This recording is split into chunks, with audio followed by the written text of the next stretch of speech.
พี่ลืมเจ็บเพราะรักช้ำจนเสียหลักโดยความคิดถึง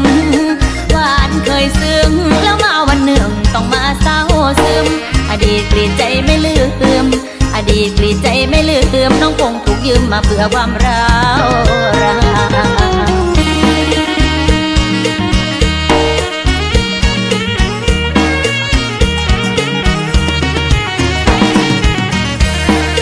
โอ้ยเด้อชายหวานเท่ากี่บ่มีทั้งคือเก่า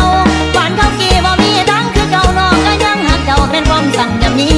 เจ็บเท่านี้สิถือว่าเป็นกรรมเจ็บเท่านี้สิถือว่าเป็นกรรมซาเก่าเฮาเคยทำแต่ก่อนจากนั้นแล้วคนแถวบ้านเอิญถูกทิ้งยอมรับความจริงให้ได้ออกนอกใจ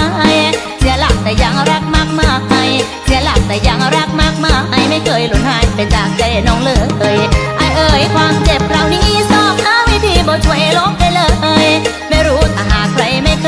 ยไม่รู้ถ้าหากใครไม่เคยช้ำจนเลยถูกต่อยคำในใจกายมาไกลยังทำใจหูบ่